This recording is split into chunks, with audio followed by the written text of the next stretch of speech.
Amigos, ¿cómo están? Muy buenos días, oyentes y televidentes. Bienvenidos a Diálogos de Fe a través de RPP Noticias, confianza por todos los medios. Hoy con la satisfacción de compartir el programa con Fernando Carvalho.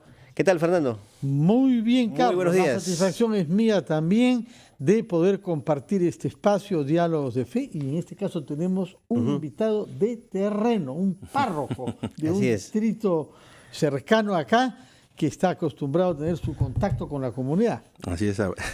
El padre Mario Yepes, párroco de Nuestra Señora de la Asunción, iglesia de Miraflores, en la esquina de Santa Cruz, con la Mar. Con la Mar. ¿No? Antes que nada, Fernando, simplemente para informarles a nuestros amigos seguidores que usted nos escucha en la radio en vivo de rpp.pe, la aplicación RPP Player de su teléfono celular y, por supuesto, puede sintonizarnos y participar con el hashtag Diálogo de Fe. Así como en nuestras emisoras de Trujillo, Chiclayo, con sus respectivas frecuencias, ¿no?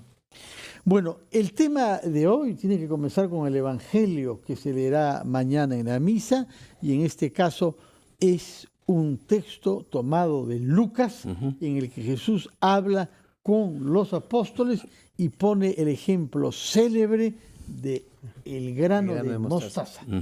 Padre Yepes, ¿qué es lo que ha querido decir Jesús? ¿Por qué el uso de estas parábolas, comparar el crecimiento de la fe con la aparición de la planta de la mostaza? Bien, buenos días, Carlos, buen día, Fernando, y a todos nuestros oyentes y televidentes de RPP, un saludo cordial. Si se han dado cuenta, a lo largo de todos estos domingos hemos estado leyendo el Evangelio de Lucas, y sobre todo esta gran sección que es el tema de la advertencia sobre las riquezas. Es un poco la constante, porque parece que la comunidad de Lucas tenía ese gran problema. El marco social había entrado ya en conflicto con la comunidad. Hermanos que tenían bienes económicos empiezan a entrar en la comunidad para pedir cierto estatus, y entonces, claro, la comunidad como que se siente un poco confrontada con eso, entonces necesita aclararse.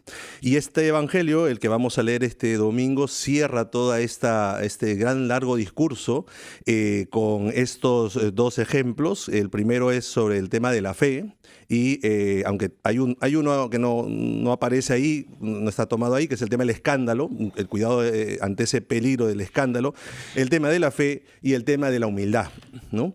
Entonces tenemos ahí los dos momentos, ¿no? Este pedido que hacen los apóstoles al Señor, ¿no? Aumentanos la fe.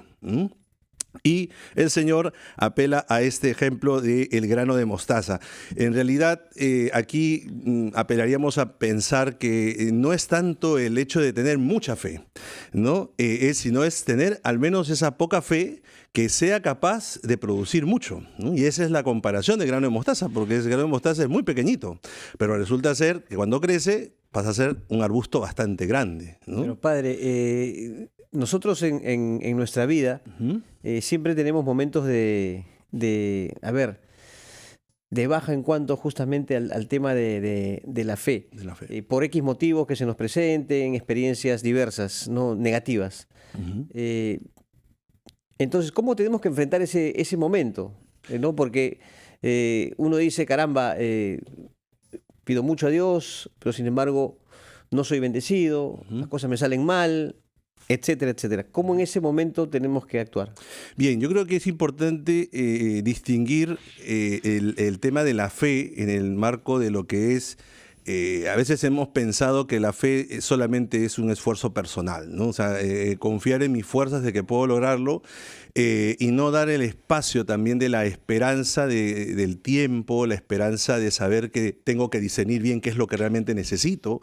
Entonces yo creo que en este marco de la pregunta, justamente no está negando que los discípulos, por ejemplo, tienen fe, sino que ellos entienden que quizás por allí ellos tienen que poner mucho más, ¿no? Pero Jesús les vuelve a decir, miren, es que es un diálogo la fe. No es solamente una cuestión de un esfuerzo personal, una conquista humana de alcanzar algo, no. Tienes que dialogar con Dios y tienes que dejarte primero doblegarte ante el amor de Dios para que así puedas encaminar y enfrentar los problemas, porque los problemas van a venir. Retomando la pregunta que le he hecho a mi colega Carlos Villarreal, usted como párroco, cuando habla con adolescentes particularmente o jóvenes, que le dice, todo lo he hecho mal en la vida. Me he peleado con mis padres, me ha dejado mi enamorada, estoy mal en los estudios, no sé qué quiero hacer, tomo alcohol, me drogo, no duermo bien, he engordado. En fin, cuando un joven le dice eso, con dudas de sí mismo y con desprecio a sí mismo, ¿qué le contesta a usted? Mire, yo lo primero fundamental es escuchar. O sea, yo entiendo que la gente, todos tenemos situaciones de estas y pasamos por estas crisis, por estos vacíos, pero primero yo no me puedo escandalizar de lo que me dicen, ¿no? Porque yo soy sacerdote y estoy para escuchar y sin juzgar, porque cada experiencia es distinta. A veces uno puede pretender decir, ya, yo te doy la respuesta, pero ese no es el tema. Yo creo que el primer paso siempre es escuchar, entender el proceso de cada joven. Yo me encuentro con jóvenes, conversamos, y a veces ellos incluso expresan su dolor y dice, padre, de repente me he atrevido a decirle esto a Dios. Dice, me parece bien, le digo, y a veces se sorprenden, ¿no? Le digo, es que es lo que tienes que decir. O sea, si tienes fe de verdad, porque la tenemos, si realmente se ha cultivado eso en el interior, ahí está la fe, pero que lo exprese ante Dios. Y luego de eso se empieza a proponer el camino de las opciones que hay que tomar. Si uno se ha equivocado, pues hay que asumir la responsabilidad. Pero ahí está justamente, creo yo, el conflicto, ¿no? Expresarlo. Efectivamente. Cuando yo le hacía referencia a una serie de golpes, no sé si sea correcto el término, padre, yo he escuchado muchas veces, son las pruebas que Dios te pone. Efectivamente. ¿Por qué no tenemos esa facilidad en ese momento de expresar? Yo siempre, sí, Carlos, ahí justo quería tocar lo que has dicho. Yo, por ejemplo, considero que, o sea, Dios no puede enviarnos así. Oye, ¿sabe qué? Hoy día te mando una enfermedad, otro día te mando, no sé. Yo no puedo, o sea, yo creo que la vida sí ofrece, la experiencia de la vida nos ofrece esas pruebas. Y ahí es donde uno realmente entiende lo que significa confiar en Dios. Pero yo no puedo, sería un poco ilógico pensar en el Dios de Jesucristo, que nos habla del amor, pensar que nos está mandando cosas como para decir hasta dónde aguantas. No sé, a mí me cuesta mucho. Y por eso creo yo el diálogo justamente en esto es eso, ¿no? Mira, basta un poco de fe, de confiar, de creer, de que no estás solo en esto, ¿no? Pero es justamente lo que nos repiten esto. O sea, mira, para que no te olvides de Dios, te manda esto para que tú vuelvas la mirada hacia Él. Claro, pero yo vuelvo a insistir, o sea, yo lo que decía, Dios, es la experiencia de la vida la que te lleva a confrontarte con tu fe. Y ahí es donde uno encuentra. Y creo, como me lo dijiste, Fernando, yo también te puedo dar testimonio a la gente, después de un tiempo que pasa esa experiencia, después vuelve y me dice, padre, de verdad, mire, esto me ayudó a ser más fuerte en esto me ayudó en afrontar tal dificultad. Eso yo sí puedo dar testimonio. No solamente el hecho de venir gente que te expresa su dolor, sino también gente agradecida por esa experiencia. Pero ya no lo dice, es Dios el que me ha enviado, sino que la vida misma me ha ayudado y me he sentido acompañado por Dios y he superado esta dificultad. Ahora, lo que me sorprende mucho en el texto del Evangelio de Lucas, que se leerá mañana en las misas, es que los discípulos, la gente que comparte la vida con Jesús, les aumentanos la fe. Porque pedir eso supone, caramba, estoy un poco dudando de quién eres y si estar contigo es una cosa que me va a llevar a algo o va a ser todo un desastre. Sobre todo cuando vienen estas insinuaciones que puede terminar crucificado. Quiere decir que cabe aún en la cercanía estrecha con Jesús un momento de duda y un momento de fe. Esto realmente no me lleva a nada. Sí, Fernando, pero justamente es que ahí viene el complemento de la siguiente parte del Evangelio. Porque ¿cuál es la pretensión? De repente decir, entonces ya me lo sé todo, entonces ya no necesito. Ahí es donde viene a veces el problema. Parece algo raro, pero en realidad cuando a veces uno se siente tan seguro de su fe, después termina olvidándose de Dios. Y entonces viene la segunda parte del Evangelio. Siervo inútil, solamente tenías que hacer lo que estaba mandado. O sea, es el otro lado de decir, muy bien, hacemos esto, tú pones de tu parte, confías en Dios, pero no te olvides que sigues haciendo lo que tienes que hacer. Y ese es el sentido de la humildad en la segunda parte, porque si no, también caemos en ese otro error que, bueno, el Papa Francisco también lo está diciendo, y específicamente a nosotros, los clérigos, ¿no? Porque en eso es donde estamos quizás fallando también, ¿no? Padre, ¿no es un poco contradictorio decir que si uno está seguro de su fe, se olvida de Dios? Mira, yo lo considero también por la experiencia. A veces nos suele pasar esto. Pensamos que ya sabemos cómo va a actuar Dios, ¿no? Yo creo que hay que tener mucho cuidado. Dios sí, Dios es amor, Dios es misericordia, pero Dios también deja que el ser humano sea capaz de ejercer su libertad y su responsabilidad. Y ahí es donde entramos justamente en la apertura de, yo siempre digo, y muchos sacerdotes lo han reflexionado así, la sorpresa de Dios en la vida, ¿no? Y entonces uno no tiene que sentirse seguro, más bien tiene que sentirse siempre confrontado en su fe. O sea, no es malo dudar, en el sentido de que me ayuda a volver otra vez a aferrarme a mi fe. O sea, yo entiendo que el camino es así. Yo creo que todos nosotros hemos tenido, como hemos empezado, altibajos, momentos en que no he tenido dudas, otros momentos en que me cae, ¿no? Pero la vida es así. Pero hay que afrontarlo y hay que darnos cuenta de que necesitamos Dios para superar también esos momentos. Muy bien, Padre Mario Yepes, tenemos que hacer una pausa. Carlos, vamos a escuchar, creo, un mensaje, Sí. parte de lo que dijo el Papa el miércoles en el Vaticano, en momentos en que la Iglesia prepara un sínodo de obispos amazónicos. Así. Nos va a decir una palabra sobre eso también. Estamos hablando con el Padre párroco de la Iglesia de la Asunción de Miraflores, Mario Yepes.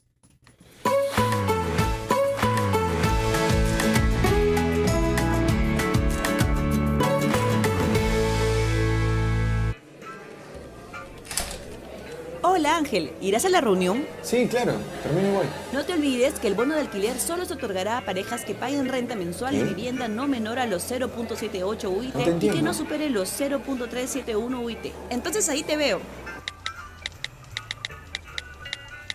Se realizará el ajuste monetario internacional por 56.000 millones de dólares, recalculando tasa de inversión interanual del 5.8% de los 7 primeros meses. Tranquilo, en Economía para Todos te explicaremos los principales cambios en materia económica por los que atraviesa el Perú y el mundo, pero sobre todo, cómo afectan estos directamente tu bolsillo. Soy Omar Mariluz y estoy de lunes a viernes a las 4 de la tarde por RPP Televisión.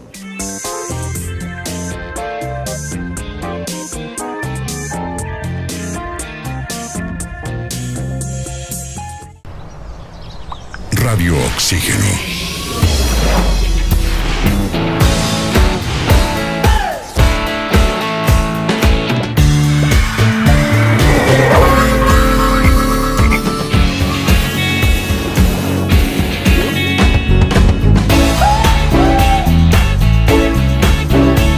Vemos el mundo diferente porque respiramos música.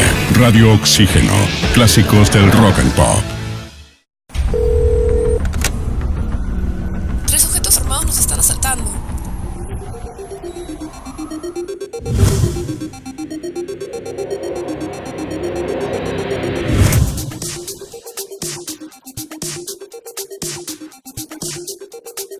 Cuando estés lejos de sentirte seguro, contacta al Rotafono, la línea de ayuda más efectiva. Llámanos al 438-8008. Contáctanos a nuestro WhatsApp 951-431-013 o encuéntranos en Facebook y Twitter usando el hashtag Rotafono.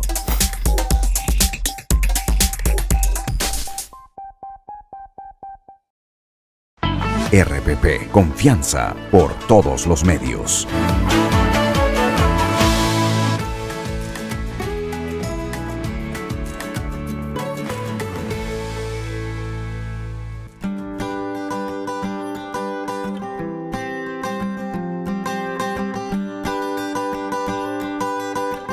Queridos hermanos y hermanas, como hemos escuchado en la lectura de los Hechos de los Apóstoles, después del martirio de Esteban, se desató en Jerusalén una violenta persecución contra la Iglesia. Muchos cristianos tuvieron que dejar la ciudad y se dispersaron por Judea y Samaria. Esa persecución, en lugar de detener la evangelización, la impulsó. Y así lo observamos en el testimonio del diácono Felipe, que fue a evangelizar las ciudades de Samaria, donde el anuncio de la palabra estaba acompañado por muchos signos de liberación y curaciones. Fue también durante esa misión que el Espíritu Santo llevó a Felipe hacia un extranjero que se dirigía a su tierra e iba leyendo el cuarto canto del siervo del Señor del libro de Isaías, sin comprender su significado. El diálogo entre Felipe y ese hombre, que reconoció no entender la palabra de Dios, nos dice que no es suficiente leer la Escritura, ya que la clave para entenderla se encuentra en Jesús, palabra encarnada del Padre, que con su misterio pascual le da pleno sentido.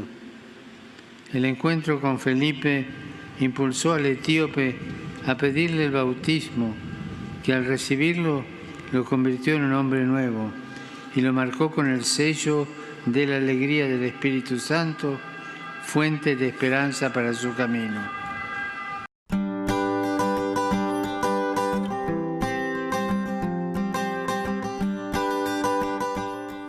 Bueno, hemos escuchado, Carlos, un comentario hecho por el Papa de un pasaje de los Hechos de los Apóstoles que tiene que ver con la evangelización fuera de Jerusalén, en las provincias de la Palestina histórica, Samaria y Galilea, y específicamente la conversión de un etíope, es decir, de un extranjero al Medio Oriente venido del norte de África.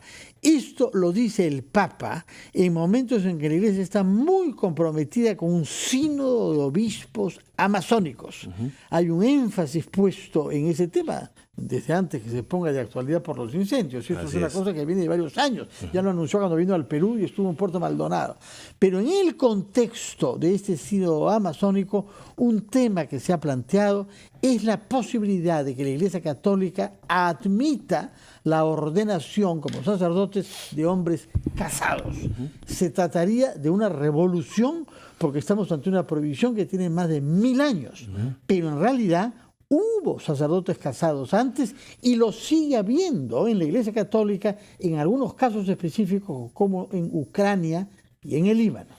Cuéntenos, por favor, qué sabe usted sobre este tema. Bueno, en primer lugar, lo que usted ha manifestado es bastante claro. Estamos en un contexto de un sínodo ya que se está empezando con algunos signos. El Papa ya ha hecho algunos signos en esa convocatoria de este llamado de la Iglesia, no solamente por el cuidado de la creación, que es, creo yo, el gran tema y que al cual hay que atenderle mucho, y este llamado a la luz también. Ayer celebramos a San Francisco de Asís, ¿no? Que es esta imagen en la Iglesia, o esta figura en la Iglesia que nos ayuda un poco a concentrar también todo ese esfuerzo, ¿no? de la humanidad, de darse cuenta de que no somos los únicos que existimos aquí, sino que también hay ese anhelo también de la Iglesia de acompañar las comunidades y respetando también sus culturas, ¿no? Y claro, es que la Iglesia ha ido también reconociendo eso, ¿no? Vamos a evangelizar, pero vamos a proponer el Evangelio y ayudar a las comunidades. Usted mismo lo ha dicho, ha manifestado, los temas en el cuidado de la Amazonía no solamente afectan a la naturaleza, sino también a estos pueblos originarios. Y la evangelización va también para ellos. Usted mismo creo que ha sido evangelizador en zonas de la selva de San Martín. Y sabe las enormes dificultades que hay para que la Iglesia esté presente. Cuéntenos, por favor, lo que usted vivió allá. Sí, nuestra congregación, yo soy vicentino, Congregación de la Misión, tenemos una misión en la selva, en San Martín. Vicentino, hay que aclarar, son los fundados por San Vicente de Paúl, un santo francés del siglo XVII, ¿no? Y efectivamente ya hemos estado en una primera etapa en San Martín, en lo que era actualmente Nueva Cajamarca. Obviamente era muy difícil el acceso ahí en los años 80, y ahora estamos en una segunda etapa en la zona de Banda de Chilcayo hacia la parte de Sauce, y donde hubo el sismo, ¿no? Hace unos meses. Pues allí nosotros tenemos que ir, y muchas veces pues en bote, llegar, tocar la campana para reunir a la gente, ¿no? Una vez cada 2 meses, cada 3 meses, se ve la necesidad espiritual de la gente. Hay comunidades religiosas femeninas que muchas veces están allí trabajando, viviendo con la comunidad. Entonces, perdón, al margen del tema, de distancia, ¿no? Que es una dificultad, una traba para llegar en el proceso de evangelización a esas comunidades. ¿Con cuáles se encuentran ustedes? Hablo ya, no sé, del choque cultural, ¿no? En torno a las ideas propias y costumbres de una comunidad. Claro, son diferentes contextos porque, por ejemplo, en la zona de San Martín ya se ha hecho evangelización desde el tiempo de los pasionistas, por ejemplo. Los padres pasionistas han trabajado muy bien esa zona. O los jesuitas, diversas comunidades ya se han ido trabajando. Claro, cuando uno ingresa hacia zonas mucho más alejadas, es donde efectivamente pasa este tema de el choque cultural, ¿no? Ahí es donde vienen un poco las dificultades, ¿no? Pero sabemos, por ejemplo, la zona de Brasil, en la zona de Colombia, y creo que eso es parte justamente de este diálogo que va a haber allí. Cómo ayudar a mantener ese respeto de las culturas, la proposición también de los derechos de estas comunidades y, por supuesto, también la apertura en esta cercanía de la Iglesia, también acompañando estas realidades, sobre todo en el cuidado de la creación. ¿Tenemos traducciones del Evangelio, de la Biblia, a las lenguas de las comunidades nativas? Sí. ¿Cuáles son? O sea, yo, por ejemplo, sé que en la Cháninca, de todas estas, hay también una comunidad ahí en San Martín, en Aguajún también. En todas estas se hace ese esfuerzo. Y eso no solamente por sacerdotes, sino también por laicos, catequistas, ¿no? Gente que tiene que ir, claro, porque no puede ir sacerdote, va el catequista delegado y a veces se realiza los bautizos, ¿no? Delegado por el sacerdote o por el obispo. Entonces, hay una red de trabajo, pero sigue siendo muy grande el trabajo. Y creo que, claro, encima con estos conflictos sociales, imagínense usted cómo está esa situación, ¿no? Entonces, muchas veces, y esto también creo que es muy claro, ustedes también lo deben conocer, muchos de los religiosos y religiosas tienen que asumir a veces los roles de ayudar a la gente a que reclamen sus derechos, porque muchos de ellos, hoy en día, bueno, ya creció el tema de analfabetismo, pues ya se ha ido erradicando, pero antes no era así. Entonces, al revés, la mayoría era analfabeta. Claro, y entonces los sacerdotes religiosos ayudaban y muchas veces motivaban para los derechos de los campesinos, de los pueblos indígenas, ¿no? Pero ahora les toca a ellos, entonces van gracias a los catequistas, que son muchas veces animadores de las comunidades. No sé si ustedes manejan ese término, en las comunidades a las cuales no podemos llegar, se forma a laicos para que los domingos compartan la palabra de Dios, ¿no? Otro tema que tiene que ver con la selva, en el que ha enfatizado mucho el Papa, es el medio ambiente. Precisamente ya usted ha hecho referencia, porque su encíclica Laudatio Si está dedicada a eso, concibiendo al santo que lleva su nombre, o él lleva el nombre del Santo Francisco, como el patrono católico de la ecología. Sí, yo creo que es bastante claro el llamado que se está haciendo. Creo yo que todavía en esto tenemos mucho todavía que no sé si reflexionar. Yo creo que lo que nos falta es poner en práctica ya cosas, ¿no? Yo sí veo eso que nos está faltando. Se está abriendo sobre todo el marco del diálogo interreligioso, el diálogo ecuménico. En ese aspecto creo que hemos ido ganando también espacio y apertura, ¿no? Pero falta quizás en esas cosas concretas, ¿no? Ya, claro, si hablamos de las políticas de los claro, grandes, ¿no? Ahí faltará diálogo con otras instancias. O sea, a nivel religioso sí. Pero instancias, no sé, de carácter político, regional, a nivel de gobierno central, parece que ahí sí hay... Ahí viene el problema. Incluso en la ONU misma también hay un gran esfuerzo de diálogo. Ahí tenemos, por ejemplo, nosotros la congregación tiene una oficina ahí en las Naciones Unidas junto con otras congregaciones religiosas para justamente intentar ayudar a doblegar un poco a veces ese esfuerzo que uno dice, bueno, valdrá la pena llegar a hablar con las grandes potencias sobre esto, ¿no? Pero a veces es difícil, pero no hay que perder la esperanza. Por eso hay que pedir, aumentanos la fe, ¿no? Yo creo que por ahí va el tema, no podemos perder la fe y la esperanza. El otro tema que parece interesante que nos diga una palabra al cual alude el Papa es el de la persecución a la Iglesia. Felizmente que en nuestro país no tenemos ese problema. Hay polémicas, hay críticas, hay puntos de vista diferentes, pero sí en otras regiones del mundo. Los cristianos están amenazados. Efectivamente. El martirio es algo que ha acompañado siempre a la historia de la Iglesia, ¿no? Pero claro, uno es mártir no porque busca ser mártir, sino que es la consecuencia justamente en esos contextos en donde la historia de la Iglesia, ahorita, bueno, hace un momento comentábamos el primer mártir de la China, por ejemplo, en el caso nuestro vicentino, ¿no? San Juan Gabriel Perboar, el que llegó, se inculturizó porque se vestía como chino, aprendió el chino mandarín, hablaba, evangelizaba, pero terminó ahorcado, ¿no? Entonces, claro, el tema de la persecución, de martirio, se convierte en un signo también de fe, ¿no? De confianza en Dios, sabiendo que es una causa mayor, el reino de Dios, ¿no?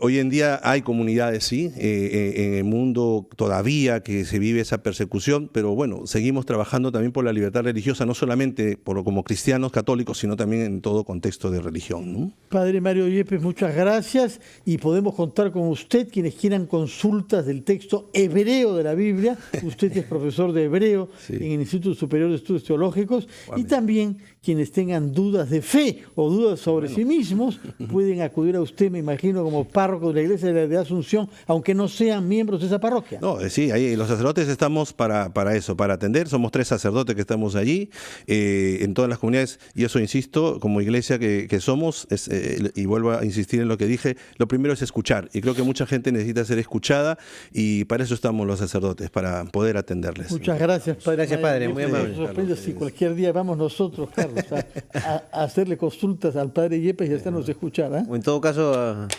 aprender hebreo para hablar local.